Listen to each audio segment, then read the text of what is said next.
Oh, that's a little better.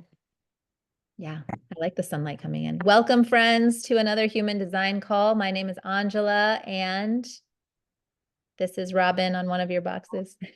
Yes, hi, I'm Robyn.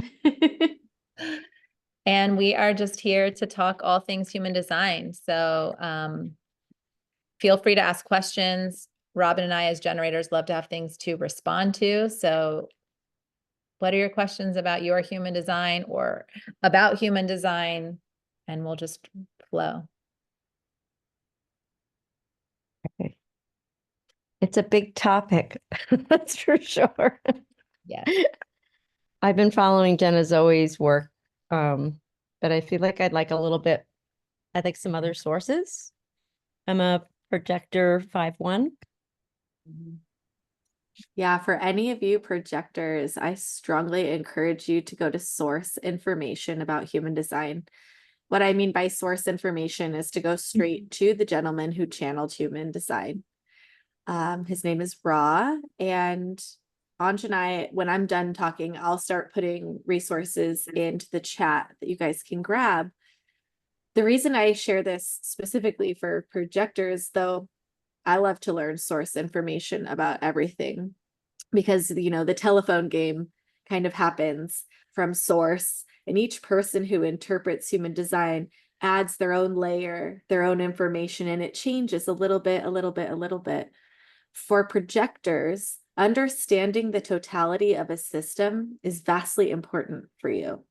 So this is why I say to go back to source for projectors who are really yearning to understand human design, because you're going to get it straight from source, and that's going to land easier for you. And Ra, the gentleman who channeled human design, he even gave a very big discount to projectors to learn the whole system, because it's that important for a projector to learn something in its totality and not just like little bits of it. So I don't know if the company that he started, a Jovian Archive, still offers that big 50% discount to projectors because he's passed away. So who knows if they kept going with that, but that was his desire, that projectors be really held to understand the system. And especially because you guys are here to be humanity's new guides and to lead all of us into a higher timeline. And that's why it's vastly important for you, specifically projectors, to understand the totality of human design. Okay, maybe that's why I'm feeling frustrated then. Yeah, probably. Yeah. Yeah, I think and another powerful thing is, to learn from people who have similarities in your design. So to learn from another projector, if you have, let's just say your profile type is a 6/3, to learn from another 6/3 or somebody who has a 6 or a 3, because those lived experiences of embodying human design are really powerful for all of us as well. It's one thing to hear the information and read books and learn it, but it's another to take that information and go out into the playground that is the world and go have fun implementing your human design and trial and erring and see, does this feel good? Does this feel good? Does this not feel good? For a projector, start playing around with receiving recognition and an invitation before plugging your energy into anything, and play with that from a playful energy instead of, taking this all so seriously. Kind of piggybacking on what you guys were talking about at the tail end of that conversation was like, human design needs to be taught in school. And that's part of how we help children to, and even the oldies who, maybe are, some of them are not going to shift, right? We have people here who are not here to shift this lifetime. But when Ra was given this information, he was truly given it for the children, to shift humanity for the children. So he taught enormous amounts of children and teenagers and then parents, I think only because he wanted to help the children that he dealt with the grown-ups. Because oftentimes grown-ups are just so conditioned, as I think Ryan was describing right before we got on this call. was saying how some people, you know, you're conditioned. You have parts of you that you believe to be true because of what your caregivers, your parents, your loved ones put onto you, or their own contractions, their own hurts, their own broken lenses that they saw through that now you have to filter through. So human design at its core is, you know, a practice to deeply decondition and then step into the fun and the play that is you. Yeah. That's great. So Thank you. Kim is a 5-1, Ryan is a 2-4, and Sophie is a 1-3. So, Say that again. I got distracted by the 5-1 because that's really Yeah. big to be a projector and be a 5-1. I know I want you to love on Kim with that. I just felt called to say that it's important to know with the 2 numbers. I don't know if everyone knows this, but the first number is in your consciousness. The second number is in your subconscious. So the first profile line is you when you were born, and the second one is you about In the womb. in the womb. Yeah, like 80 days or 120 days before being born. I think it's 120 days. Yeah. So just knowing that, and I am a 1-3, Sophie. So even though you and I are different designs, the 1-3 we have in common. So I'm happy to flow and share on that. Curious. Yeah. And then the 2-4 is a very opposing, because you have the hermit and the opportunist, which is important for both of you guys to know. And Robyn can speak to, well, can we flow? Robyn, can you share it with Kim a little bit? Because I remember telling you, I was like, I just met this amazing woman and she's a projector 5-1. She was like, oh my God, those are so amazing. And she's the luminary. And I was like, okay, you just Mhm. share with her. Yes. Yeah. So being a projector has a special role within humanity. So if we look at human design like a big puzzle, and each one of us is a puzzle piece meant to come together, to work together. Not any one of us can do it all alone, even though that's not what we grew up with hearing, right? We grew up hearing like, if you want something, you have to lay the foundation, pave the path, do it all, keep working, don't stop, get it done. And that's just not how human design gives us the keys to work. We're all here to do different aspects of the work. So a projector is here to guide humanity and to guide them from this really higher up position. Projectors can see things that nobody else can. That to you as a projector will just feel like normal. Like, why don't you see that? And you can even get stuck in bitterness about people not seeing what you can see. Yeah, because it just comes so easy to you guys. But if you can remember that you're having this vantage point, I like to think like an eagle who has pinpoint vision accuracy to see down on the ground. You can see just literally, that's how vast you guys can see compared to all the rest of us on the ground. And when you keep that in mind, that you have this beautiful vision and this sight to see these things, because you're special, your vision is special to guide us. It can untangle you a little bit from that frustration, or for you, it will feel like bitterness of people not seeing what you see.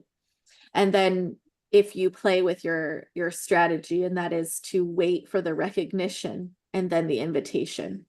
So this could be as simple as, Kim, I really just love the way I heard you having that conversation about schooling our children. I wonder if you might share with me more about that. So somebody recognized your wisdom and then invited you in to share.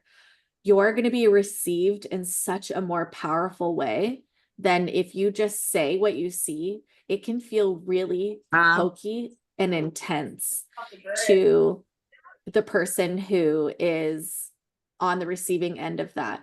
And you could literally say the same thing after being recognized and invited in, and that person receive it completely different. So when you add in that big guide for humanity, plus your 5-1. So the 5-1 is here to be truly a luminary in how they shift the world. You're here like a lighthouse to guide other people. But the 5-1 is probably the most challenging profile to have.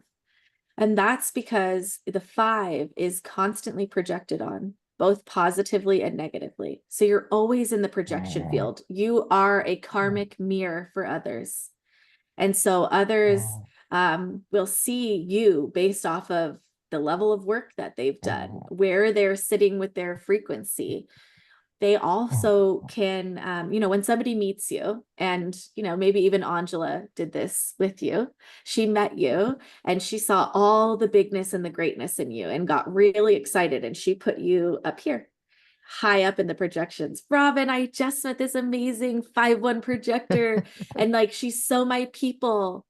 And Angela doesn't even realize that she's doing this. And let's just say you ended up to, just be a totally different person than that first interaction, or you just didn't really want to interact with Anj. So let's say you started blowing her off a bit, like she's texting you and you just don't have time. You're not even meaning it in any kind of way. You didn't promise Angela anything, but she felt your big energy. She felt all the possibilities of what you could do being in your energy. And when you're not living up to that expectation that you didn't even realize somebody put you into, you then fall into the negative projections. Never mind about Kim. She's not as great as I thought she was. Even though like you're sitting back, And I and you didn't have do nothing- anything. No, you didn't. You have nothing to do with this process. It's exhausting. Yes. So learning to be like, to sit in the neutrality and to know that you are here truly reflecting back to people, and it doesn't have anything to do with you most of the time, but to hold that neutrality and not be swayed by the positive or the negative is a huge invitation for you. And that one is all about searching for the information, the evidence that you're here to gather for whatever your unique life path is, or your incarnation cross. So when you combine those two, you're here to guide people in this really unique, one-of-a-kind ways with the information that you gather, to help them feel solid, to help reflect things back to them. And for the 5, oftentimes your magnificent doesn't really come out until later in life, because you have to call your own genius out. You have to see yourself. It doesn't matter what anyone's saying to you, because you learn to be like, can I even trust what is being reflected back to me? And this is why it's so important that you see your magic. And then when you see that, the whole world will start to really see that space in the middle that is the true you, rather than the negative or positive reflections. Ooh, I just got chills saying that. Wow. That's fascinating, because right there is a great snapshot of knowledge is power. I mean, it takes the friction out of everything with the logic of understanding something And as complex as that. That's And that's why special to kids do you. need to learn human Mhm. design. It would save them a Oh, lifetime of yes. wondering, It sure would. But you touched on That's something beautiful. about, Thank you. you're welcome, how the information makes you feel safe. This is really important to a 1. You will never stop gathering the information. You're like, if you Yeah. think of yourself energetically with like tons of like books and I'm papers all surrounded by around you. Karens of books. Yeah, that's me. I'm a Yes. total nerd. Everyone thinks I'm an extrovert, but I'm not. I'm an introvert. But this waiting for the invitation was a shock to me. Like that is, I think it's a practice. It's hard for me to not be exuberant and not share and not Oh, want yeah. to. So is part of human design with the knowledge also a practice of pausing or implementing that in a Yes. practical way? And can you say more about that? I look at human design as challenge accepted moments in every moment. That's what I like to call them.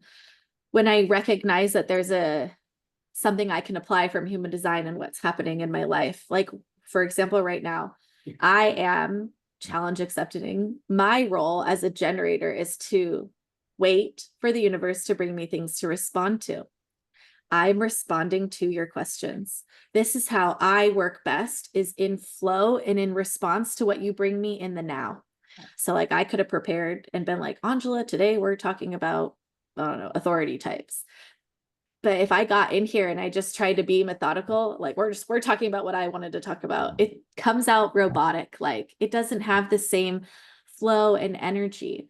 So that was hard for me at first because I am a teacher. So, and I teach a lot of things like online self-paced courses. I'm used to like, here's the information, then go to the next information. So this took me trialing and erroring and coming and just experiencing, okay, for example, in my design, when I found out I had to wait to respond to something, I was like, no, I don't have time for that. I have too many things to do. I have so many ideas. I have so many things to create. And so for all of us in our own unique ways, when we hear some of these things, it's like, what? That's hard, or that doesn't feel completely right because we're so conditioned to work out of our alignment. So for the projectors, this is very challenging for most of you. I don't think any of you like to be told that you are supposed to be waiting for the invitation. And that's because you can see the thing so crystal clear that you're like, no, I see Really this and you hard, need to yeah. know it. But play with this and see like what happens if you just interject yourself and you just tell somebody what you see. Try that.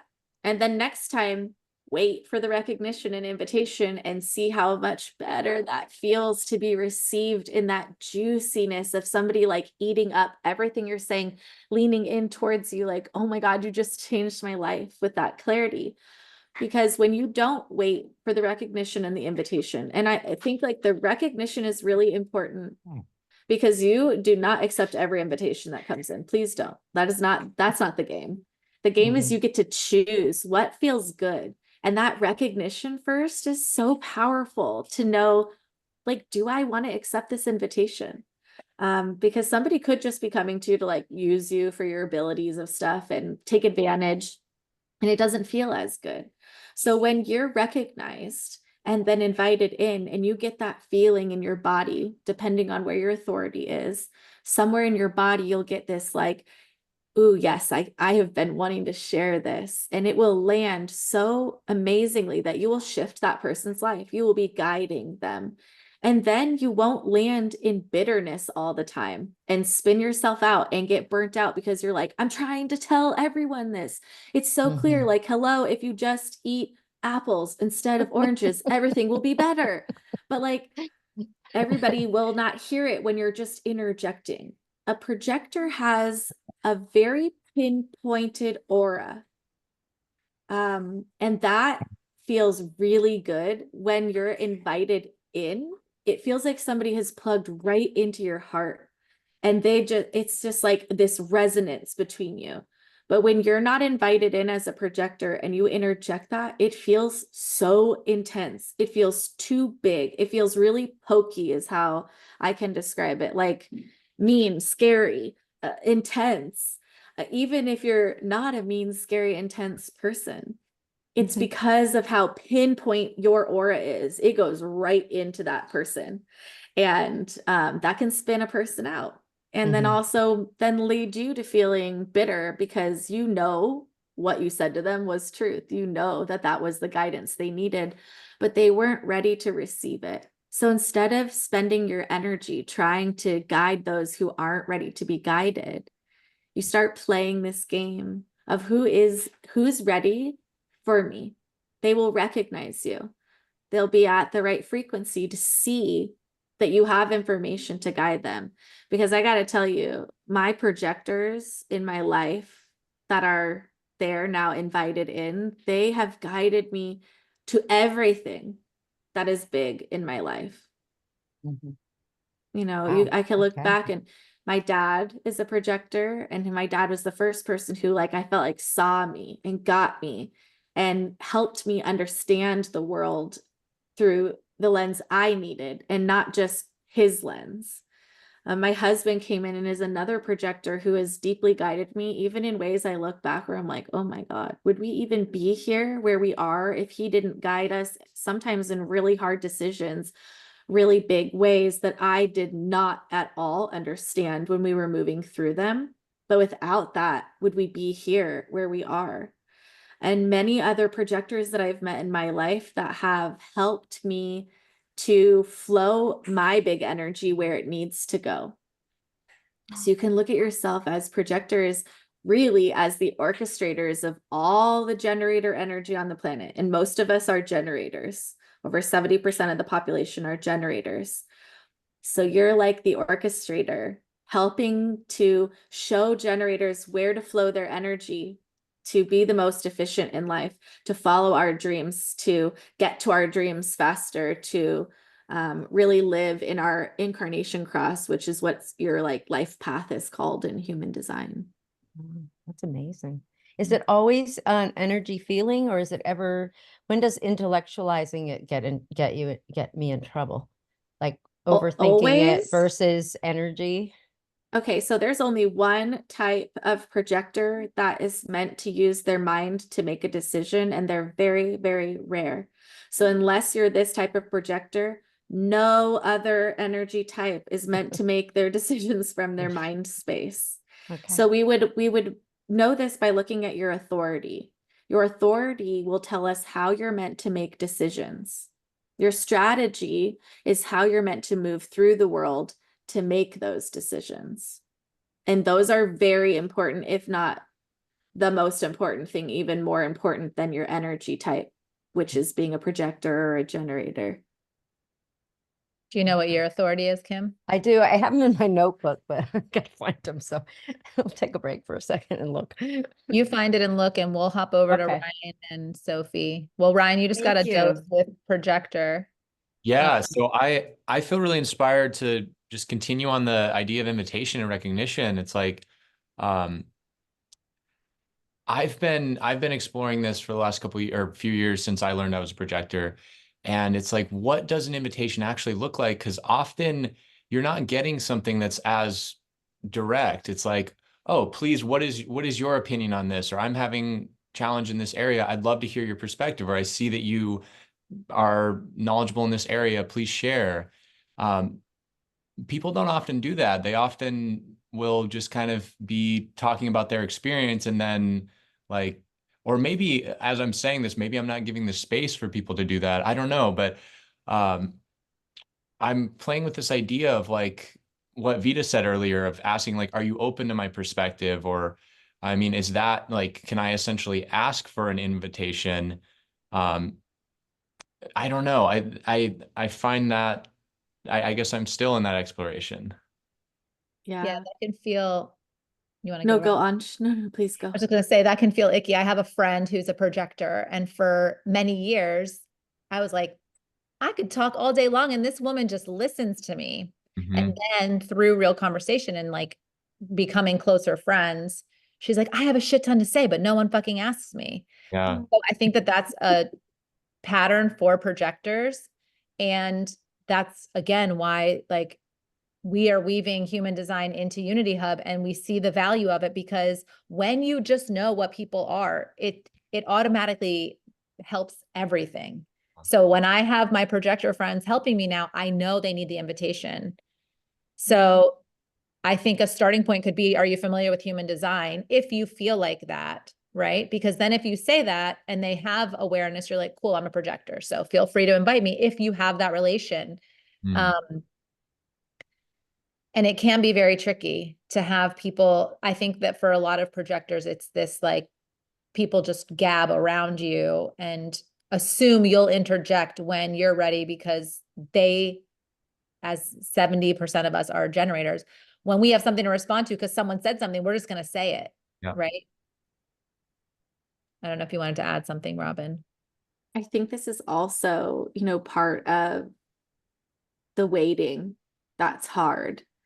And I truly think after, talking to projectors who have learned this later in life and then are able to actually start implementing this, the waiting is a purposeful rest period for you. You guys are not meant to go, go, go like a 9 to 5 every day. It's just no matter what you think, it's not meant for you.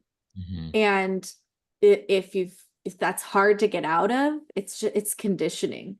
And so again, this is where we go and we play on the playground and we say, okay, I'm going to see what actually happens if I truly do wait, even if it's 2 weeks, for the recognition and invitation, and I rest during that period. Now, resting doesn't mean that you have to just like sleep the whole time. Resting just means maybe you're just taking a break from guiding anybody but your beautiful wife or the people who are in your teeny inner circle, and take that pressure off of yourself that you don't have to share your insights until somebody recognizes it and invites you in, even if you can see it. Why waste your energy? You projectors only have a certain amount of energy before you will get burnt out and be shoved into that rest period. That rest period I like to call cocoon, because it's not just resting. It is like purposeful, like a butterfly molting from a caterpillar into a cocoon, or in its cocoon to a butterfly. That wait period is essential. You will need a big burst of energy to guide the right people, but you're not guiding everybody. And then we can look even more detailed when we look at your incarnation cross, when we look at your profile lines, we can see, like, are you supposed to guide those who are connected to you, like that you know personally? Or are you here to guide strangers? And when you start playing with this intentionality behind who you're guiding, it's going to feel even better. And to know, like, the rest is so important. And when you start like feeling into that, you'll feel like, oh, I need to cocoon because something big is coming. Something really big is going to come. Like, you can start to feel it in the outer fields of yourself. And if you rest and wait with that thing, that feeling that's coming in will come like a really big recognition and invitation. And wouldn't that feel so much better to use your energy for that than to just be like, hey, can I have the invitation? Like, hey, can you see me so I can share something with you? Like, who cares about those people? Like, those are not people that you need to waste your energy on. And I think that that's really hard, because you guys can see, you can see for all, even though you're not here to guide all or having to guide all, and see what that feels like to play around with, and take some of that pressure off of yourself, that you have to share what you see with everyone. I definitely feel Ryan, what are your numbers? What are your numbers? 2, 4. So it's 4. 2 is the hermit and 4 is the opportunist. Okay. So that's the most polarizing of the profiles. If you think of it like a scale, the 2, and this is where the 2 is called a hermit, but it's not because you're meant to hermit away from other people. The 2 is because you need to go within. Your greatest genius lies when you are alone to go within, not just to like be up on the hill in a cave and never talk to people, though, I mean, that person would be going in within a lot. But it's more about having alone time to anchor into the genius, to anchor into big knowings dropping through, big waves like forward, especially for you. I see Anj said you both have emotional authority. So that time period in between making decisions is really important for both of you. And then you've got the 4 that's all about its people, all about the network. So there's part of you that feels pulled to go to be alone, to be within. And then there's this big part of you that needs to be outside of yourself and connected. And it's finding that perfect balance for yourself. And that's why it's the most polarizing, because often people find themselves people pleasing and being all in their 4, or isolating and being all in their 2. Looking at that.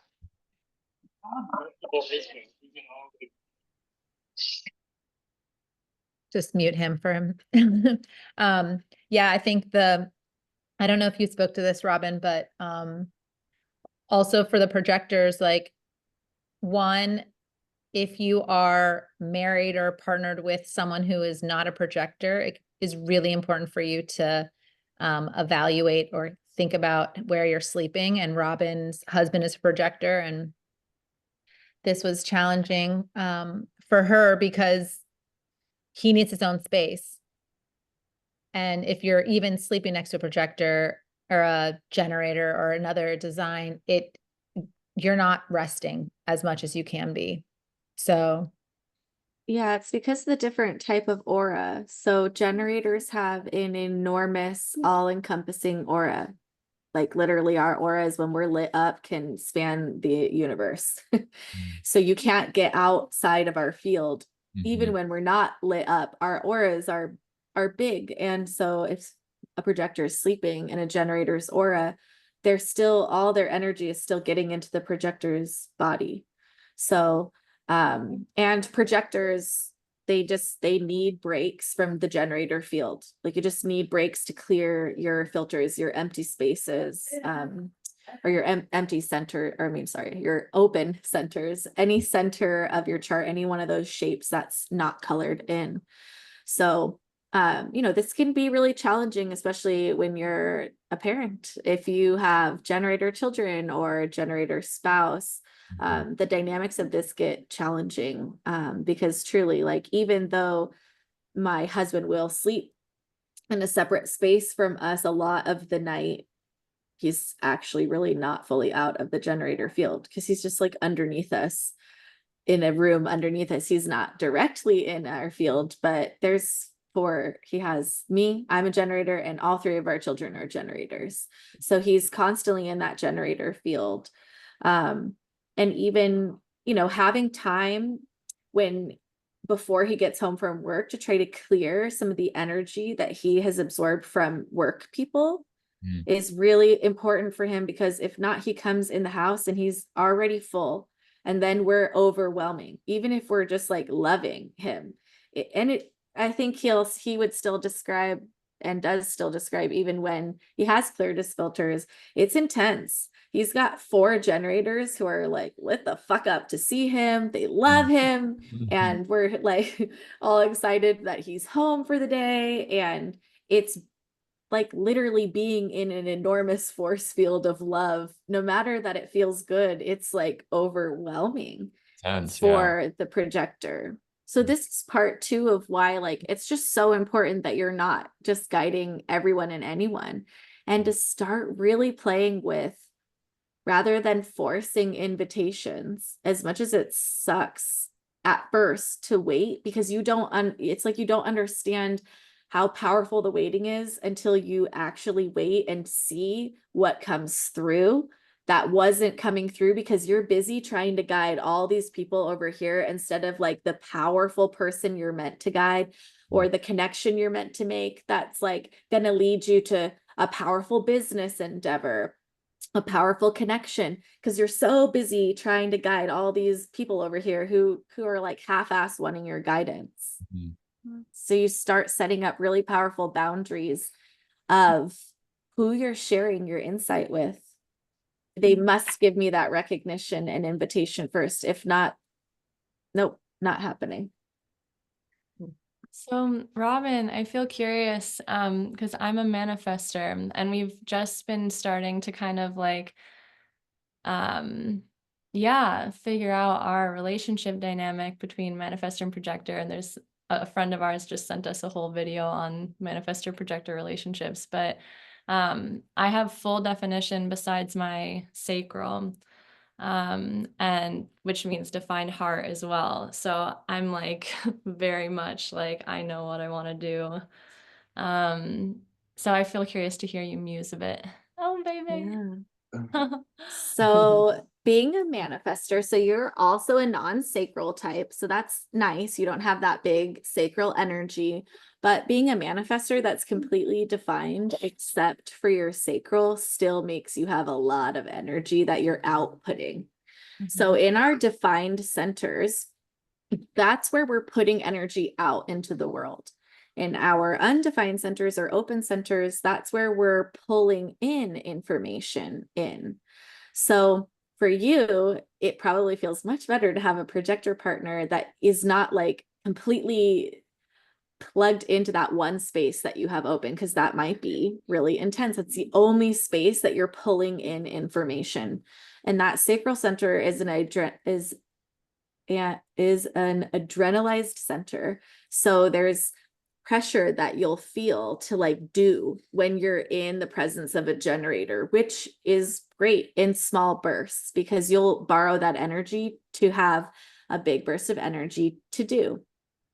The manifester, the part of you that feels like you already like know what you want to do and you're going to do it, that's the manifester. That has nothing to do with how defined you are. That's just being a manifester. You guys are here to pave new paths and to initiate for the rest of us. So when you get that knowing, like, Ryan, I'm starting this business and this is what's happening. You've already like gone through your process and are going to do that thing. And some of you will learn at a very young age to mask because you're not meant to be told no. Mhm. And so you learned at a really young age to put on a mask so that you would get your way, because you're not meant to be told no, but your parents didn't know this. And also that's a very hard dynamic to not, say no to a child when they're learning and bumping around the world. But because of that, you guys get very skilled at masking, is what I call it, of, saying, for example, like if you're a teenager and you wanted to go to a party and your parents were like, hell no, you're not old enough, you're not doing that. So you're like, well, what I'm going, and I'm just going to tell you, I'm going to Jenny's and we're just having a sleepover and we're just going to stay home. But you went to that party, and you get really good at masking in these ways of even subtle things. And it's all like a defense mechanism, because you really are going to do what you are feeling called to do, and not in a bratty way, just because that's what you're here to do. You're here to follow that knowing of what you want to do, because these are paths that need to be paved. And oftentimes you're here to just pave the beginning to middle of that path and then leave. And so when that happens, for example, let's say you started a business and then all of a sudden you decide that there's another business to start and you're over this. You don't want to do this anymore. You have no connection to it. When you decide that and you leave, it's jarring to those around you, because there's this internal process that you keep to yourself, because you don't want to be told no. You don't want to even have a conversation necessarily about the decision that you're about to make. And so when you finally do make that decision and you take action, it kind of causes chaos and spins some people out around you. So this is where, when you're looking at human design information, it will say that a manifestor's authority is to inform. This isn't fully correct.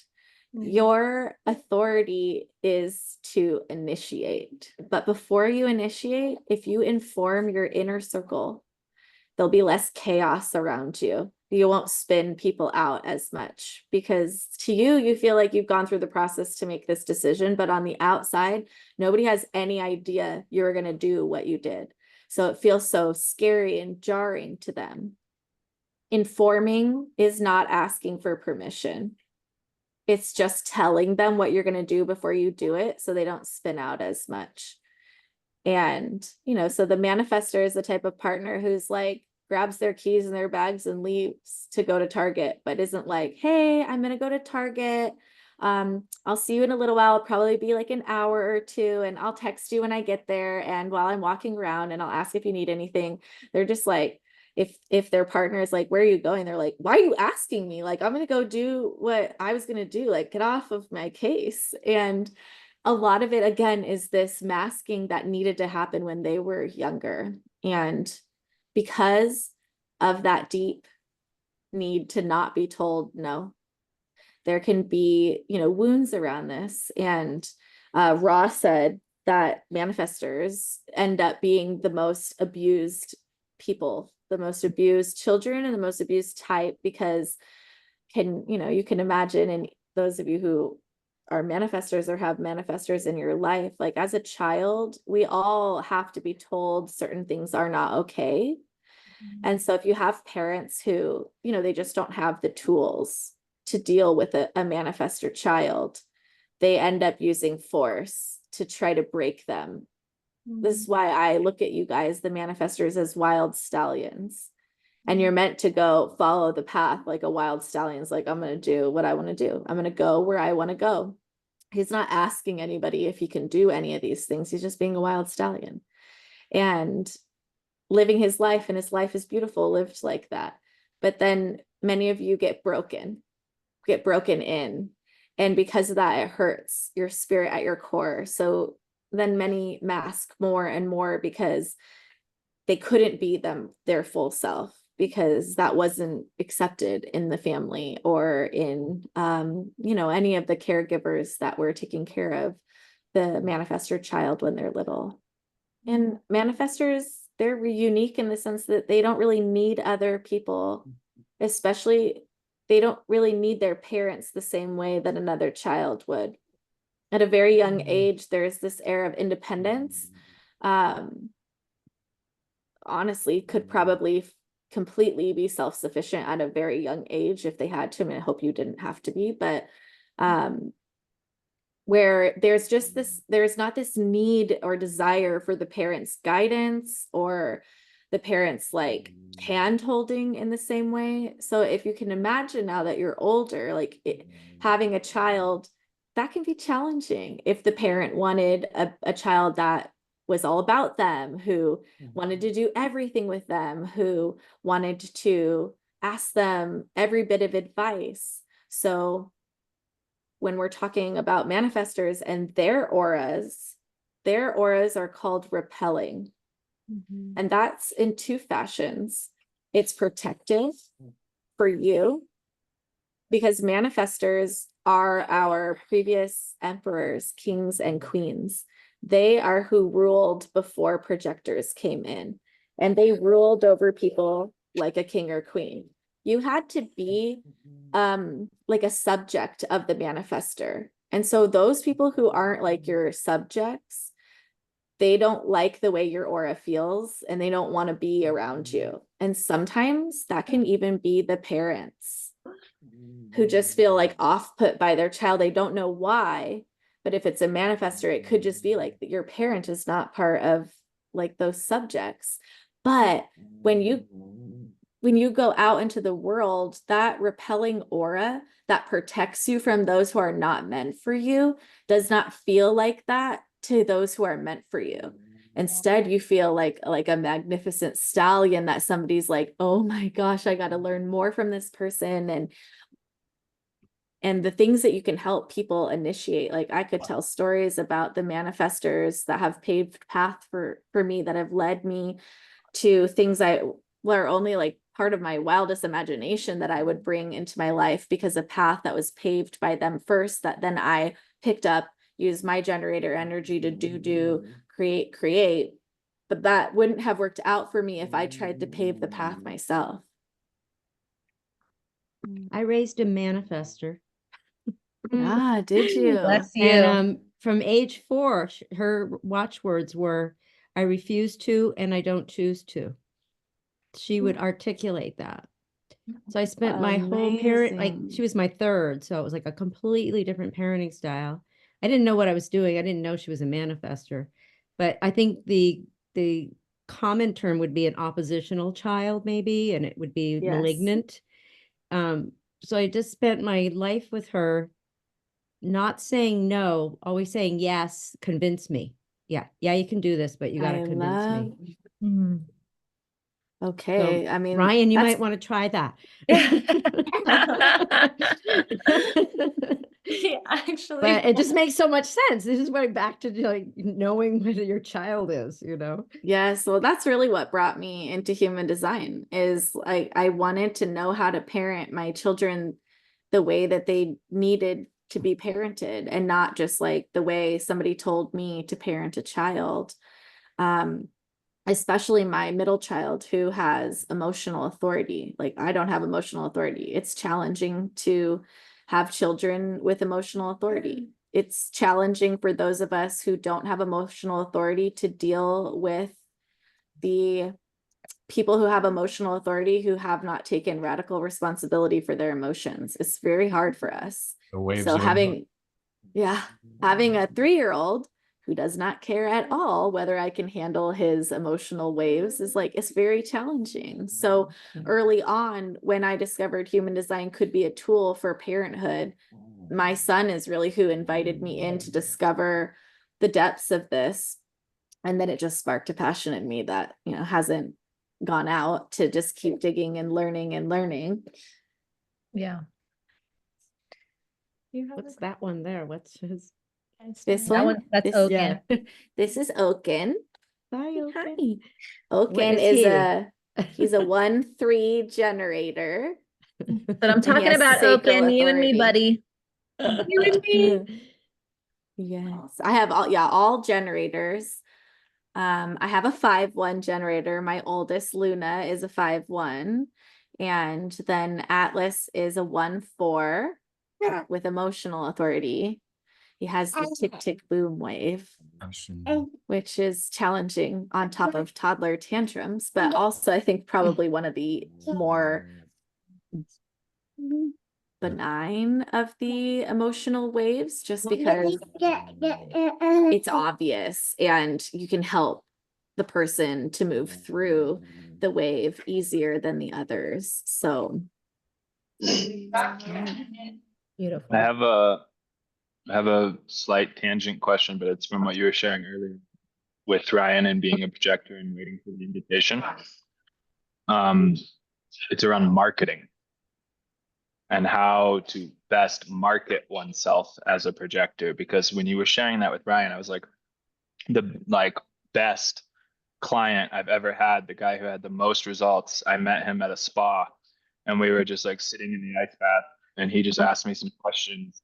20 minutes later, he's like, "Can you be my coach?" And I was like, "Whoa, what? Yeah, I can." And then anyways, worked with him for months and he had this massive transformation. It was amazing. And I literally was taking a day off and going to the spa. And on the flip side of that coin, when I really engage with promoting myself and marketing myself, it feels like it's sucking the soul out of myself. And B, it doesn't, those aren't the types of feedback that I get from the general population, as for example in the spa. But then we live in this very hyper marketed world. So it's for me and Ryan, I don't know if other projectors are on this call, but do you have any insight on navigating that? yeah, I think that, well, you just gave a really beautiful example of waiting and the powerful things that can come in when you're waiting for the recognition and invitation. So instead of working with a bunch of half-ass people who aren't really your people to coach, and then you're never getting them the results and you're burning yourself out because they're like, "Why can't you see what I'm trying to freaking show you?" You were on a day off, you were resting, and boom, came in the recognition and invitation, and then was such an aligned connection. They were able to guide this person because they wanted to be guided by you. They recognized you, they invited you in. It felt really good for you to plug in. So this is where playing with waiting can be really powerful. And then now that you've had that experience, now when that happens, you're going to charge 3 times what you charged the first time, especially for you, Yano, because of your 6, the trial and error. Each time you do something, review and learn the lesson that you needed, and then implement it the next time.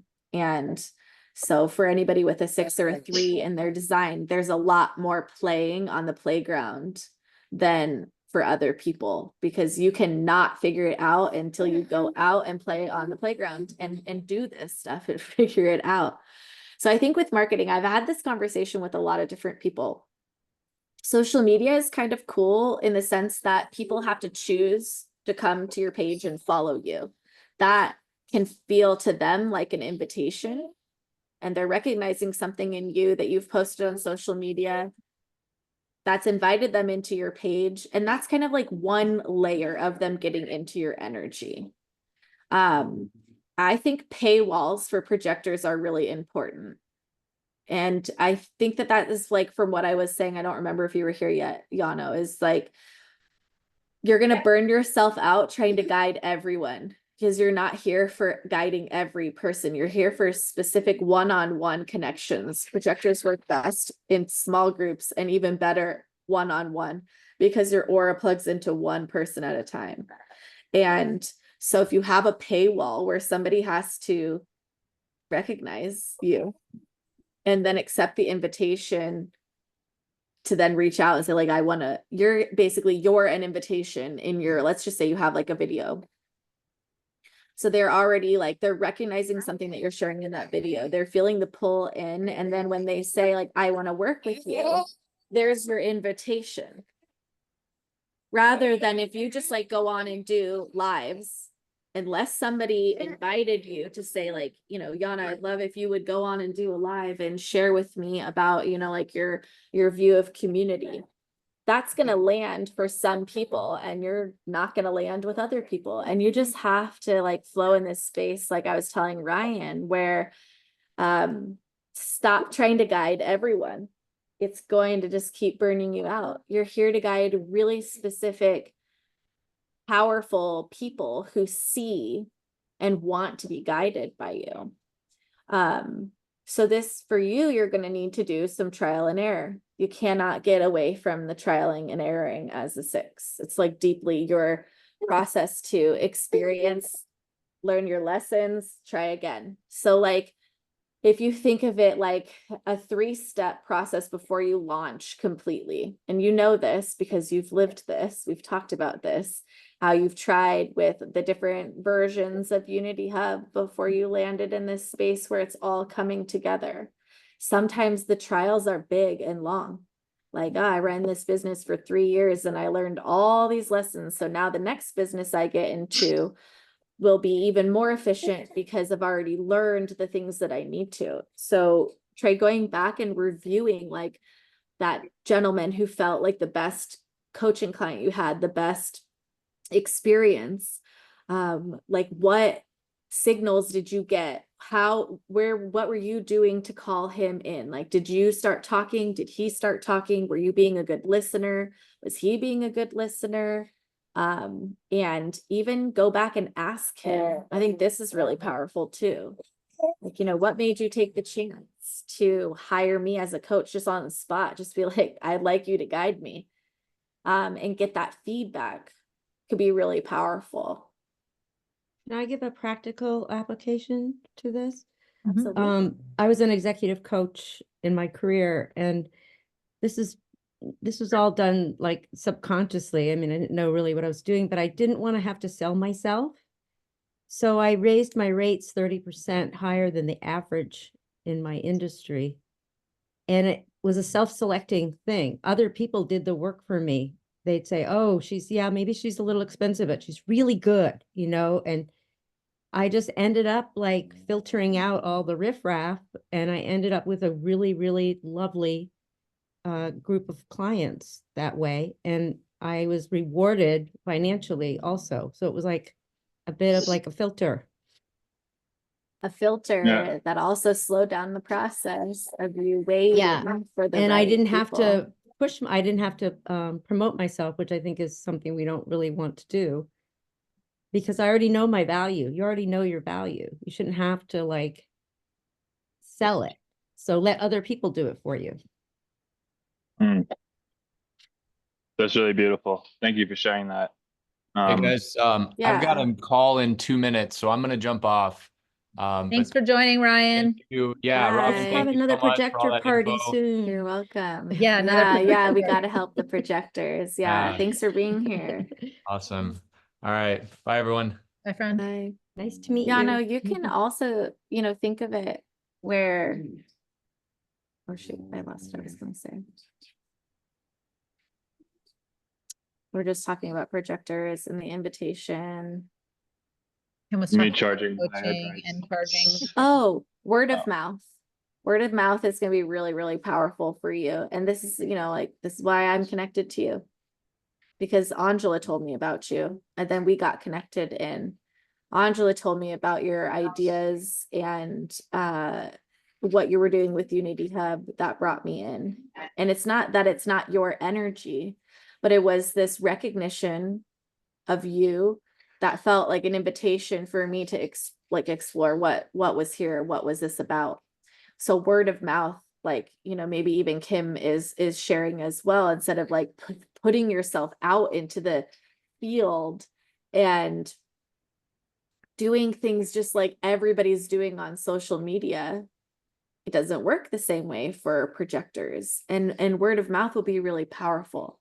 Like, okay, if you had that guy who was really great client, how could you utilize that in order to bring in more. So maybe you incentivize, hey, when you bring me a client through sharing how great it was to work with me, you get $20, or you get to have 50% off your next package session with me, or work out some kind of like inner kind of affiliate thing. So that, referrals. yeah. Mhm. Or only if you'll only talk to someone if they are a referral, like you could make that work for you even more. I love You all have this. to, Go ahead. no, I was just saying that you have that, again, that's another like filter. It's not really scarcity because you're available, but you're also not just there for everybody, which I think is in alignment with what we've been talking about. Yeah, I love that. It's scary at funny- first, but it really works. Well, that's what like my human resistance to all of this is, the gap between paydays, and the sitting in that space and the trusting of like another client's going to show up before the bank account runs out Mhm. type of vibe. And that's where then it's like, oh, well, I need to market myself. No one knows that these services exist. But I like what you're saying. And interestingly, in the high ticket arena, I've thought about this a lot, of like charging way more than I currently charge. But the one client I had, which was a reasonable price point, but when I finally told him the price point, he almost like smirked, like he was expecting that it was going to be a lot higher. And like when I finally told him what it was, he was like, yeah, whatever, here's the money. He might and that not was even like, show up if you're too cheap, like. yeah. Yano, Yeah, you're you so got to make trusting. the wallet hurt. What'd you say, Angela? I was just going to say, it's fascinating because you're so trusting of the signs that you get. Like you just landed in Peru. Can you just extend that into how you show up? Because when you show up in spaces that you're Thank you. I love that you want to be in, it feels your energy. It's what we talked about with the launch call video. Like no one invited you and was like, Yano, can you get on and just tell us in a video about Unity Hub? So you created it and you said like your channel is not open. So maybe this is an invitation to play. You were just resting and you got rewarded. And I vocalized a message from Robyn, and I like, you need to give yourself a week off and not do anything. And I know that's not fitting on your schedule the way that I saw it when I was like, there's no space for that in your schedule, but there has to be space for that. So it just seems you already embody this trust in one aspect of like, God said, go here. So can you just trust like in the same way? Theoretically, that in full transparency and opening up in that, it's like, I'm aware of all of this, but it's the way that my parents relate to finances and the reality that I grew up in relationship to money and money being in the bank account, and the way that they use credit, and the way that we were in debt, even though we had a ton of money. So all of that is in my subconscious. Yeah, it's one of my biggest things that I'm currently navigating. Yeah. Teo said last night, we do this thing every night. Like the kids say how many gratitudes for their age and then 3 things they like about themselves. And Sophie Teo's my 8-year-old. Teo said, I like that I think outside the box. Like it's really confusing that people pay with money because it's just paper. And I was like, I love that you already embody this. Like, what is this construed thing with money that it's just, I don't know, it was fascinating. So I hear you on the financial stories, et Yeah, cetera. but I'm aware of it. It's like seeing your value independent of the number in your bank account. Like, and as is with all of our subconscious belief patterns that we formed before the age of 6, it's like seeing it, actually getting inside of it and alchemizing it are 2 completely different things, right? Yeah. You have to own it. But but these are little pebbles or breadcrumbs on a path that is already before me. So thank you, everyone. Yeah. I want to, before we wrap up, just because Sophie, Luisa Fernanda and I are both 1-3s. And then I know, Kim, you have a 1 in your chart. So just to talk a little bit about that profile. The one, as we said earlier with Kim, the one is the investigator. Like, you will never stop learning once you find something like human design. Buckle up. You're going to just dive down in the rabbit hole and want to know all the things in this like very much seeking truth way. And then the 3, which has been very liberating for me to learn through Robyn, is the 3 is the experimenter. So we don't actually make mistakes. And so the example Robyn gave you, if you pour your heart into this project and then all of a sudden you're like, no, it's not a mistake. You learned what you needed to in that first experience to then plug it in to do it differently or to be aware of it in the next experience. So what we do are not mistakes. And we are showing people when we are able to go from one to another, we're giving that example of like, oh, wait, you can just shift gears and carry on. We're not like, oh my God, I can never do another business again. We're like, okay, lived and learned. So that's kind of the essence of those 2 profiles, is that we're very much in this, learn. And it's finally given me clarity. In my trajectory, I've picked up like 12 modalities, and it's always annoyed me. Like, why can't I just stick to one? Why do I have to move on? But it doesn't light me up. It shifts. And now I'm like, oh, I have all of these different modalities because everyone's different. And I'm going to be able to talk to Kim about human design, and I'm going to be able to talk to Sophie about crystals, and I'm going to be able to talk to Yano about Reiki. And it's like, that's why, right? So even in that journey, seeing that there weren't mistakes, but it was this divine plan of what I needed to learn. And it's not easy to get to that space where you are really able to see you are not making mistakes, because it's a deep hurt in 3s and in 6s that our lives have been mistakes in many ways, because we are here to experience. And for a lot of people, like I said, there's conditioning in all of us. Those of us with 3s and 6s have been told that we were doing things wrong. You made mistakes. How dare you? And for me, like I, went through all of nursing school and then decided I didn't want to be a nurse. And the shit my family gave me and everybody around me, like that was so hard to navigate, to not, and I did feel like I made a mistake. I didn't know who the hell I was going to be without that. Thank God that I just followed my gut and I just didn't do that, so that my soul wasn't sucked from a job that would have just destroyed me. Little did I know, and little did anybody else know, that years down the road, I was going to have a disabled, medically complex child who needed me to know all of that information. And that's why I went down that path. It was not a mistake. It also even fueled who I am on the other end of that spectrum. Used to be completely conventional, and now I'm like all the way over here, of being like radically into the natural side of things.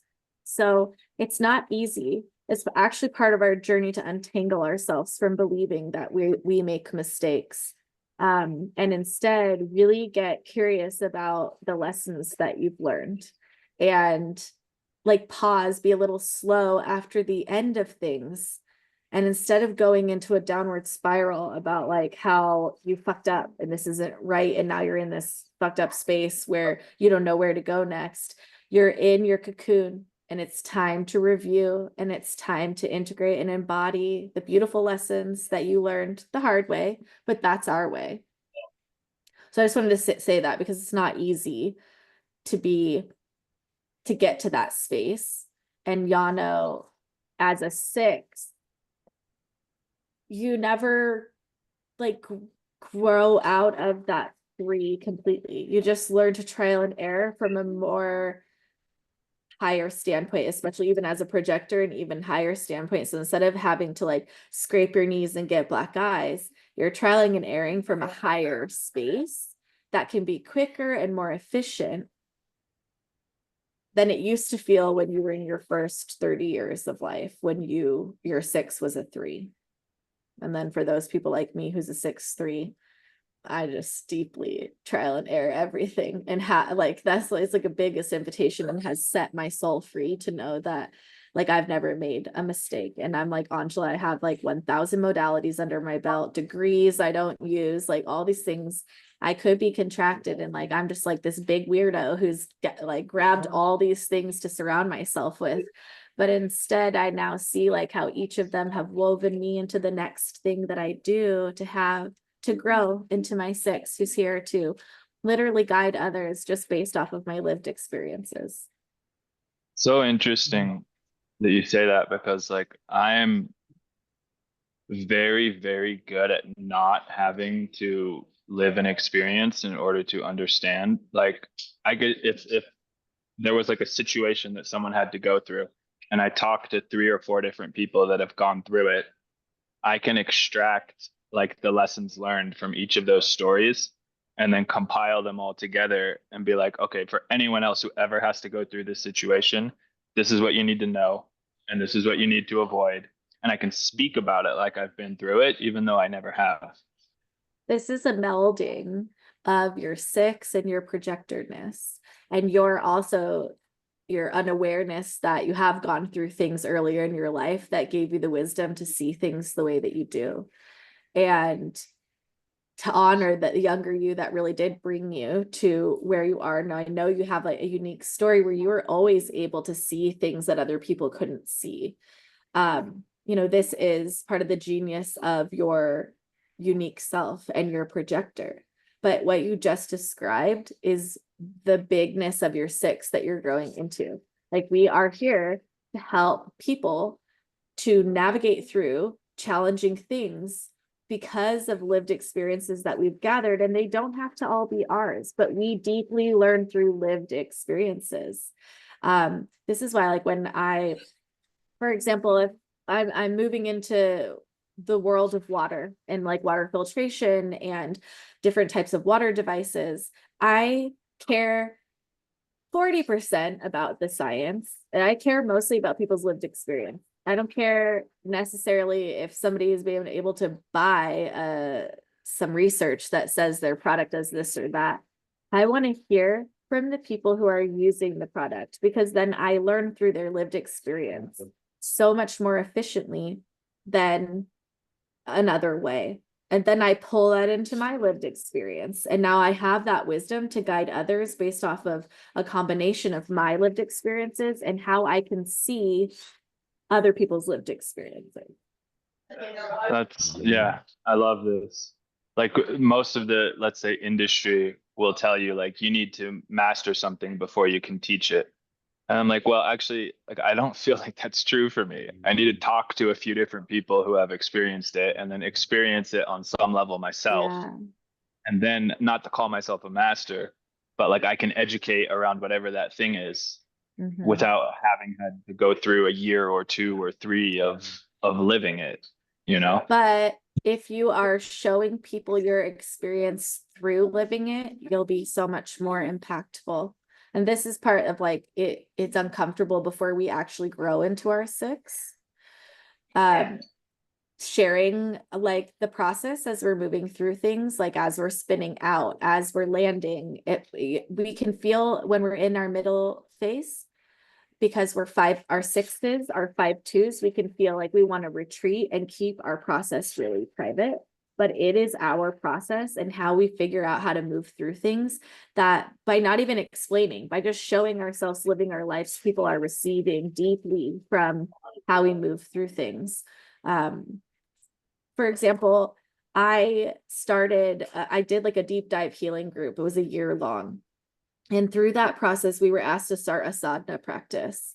And I fell in love with what my sadhana practice became. And it became further than just the 40 days we were asked to do. I did it for over 2 years straight. And then I have tapered off because I had a baby and my practice hasn't been as strong.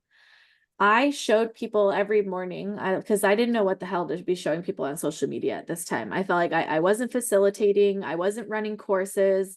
Like, I don't know what to show them. So I just brought them into my sadhana practice, and I would just show myself doing my sadhana practice, thinking everybody thinks I'm a big old weirdo because I'm doing all these crazy practices. And I'm a generator. with a lot of intense energy. So my practices were like 2 hours long. Even as a mom, and so people were like, oh my God, this lady, like I could never do what she was doing. But I can't tell you how many people told me and how many, I have no idea, that I ignited something within them to start a sadhana practice or to get curious about one of the practices I shared with them.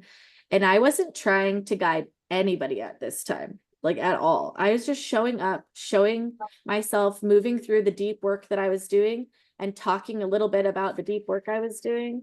And it changed so many people just by showing them that I don't know if I thought I was being vulnerable, but everybody else thought I was. I was just showing my life and what I was doing. And I find that oftentimes I don't realize I'm being vulnerable until somebody's like, oh my God, I can't believe you answered that question that way. I would have never been able to speak on such a hard topic or whatever it is, because you're moving through showing your life as it's unfolding as a 6 is all people really need to see. So this can kind of set the 6 free, because there's nothing you have to do besides just literally live your best, most aligned life, and you are being the role model. It's so fascinating that you're sharing all of this right now. In the past like 72 hours, I had this kind of download. I was thinking deeply about social media and how to show up on it. And the thing that landed was demonstrate, don't convince. And that's like exactly what you're speaking into right now. It's like, or just like document and demonstrate. Like, yeah. So I have a question about the projector in this realm. Thanks, Jonas. I am a writer and I have to put it somewhere. So I put it on a blog and I don't care where it goes. I don't promote it. I don't look at this analytics. Is that a leak, or is that a reasonable outlet for the energy? I really think that is a powerful way. I've talked to some projectors who are writers, and I think your book is an invitation. Your blog is an invitation when that person lands there. Now, just because that person has come into your energy field doesn't mean that they'll resonate with you, right? And then they can go do what they, spin themselves out or disappear. But that book, the cover that closes over it, the title page on your blog where they're reading a little bit about what it's about before they go in, I think that's a powerful place to have that. Now, if you're sitting in a space where you have an audience or you have like your inner clients, you might want to play around with what happens if I put a firewall, a paywall, where it's like, I'm not big in this world, but like Substack or something like that is, and have it just be like a $3 subscription. Even that is like, now somebody has literally said, yes, I want to be in her energy. I'm going to pay her $3 to go into her space. Then maybe there'll be more people there who are truly resonating than who are not. I think that's a big trend right now with writers. There's a lot of action on Substack for that. Exactly. That's what you probably said. why I've heard of it. Yeah. Beautiful. Well, thank you all for coming. I want to see if there's any last questions. We always go over on these because it's so juicy and we all get excited about all the things. Are there any last questions or comments? We do this every Tuesday, so you're welcome to come back. Same link as everything else that I have one link for all my things. So if you're just bored, hop on and see what's happening. I'm sure I'll be on here talking. Thank you. This was really a very rich hour. Thank you so much. Thanks for coming. Well, thanks for being here. Yes. Thanks so much. You're welcome. Yeah, come back, Sophie. Yeah, see you guys next time. We didn't talk about the emotional authority. We can do next time. There's 3 different waves and we can look at your chart and see what your wave is. So come back and we'll play. Yes. Bye, Thank everyone. you. Bye-bye. All right, Nice to meet you. Do, do, do.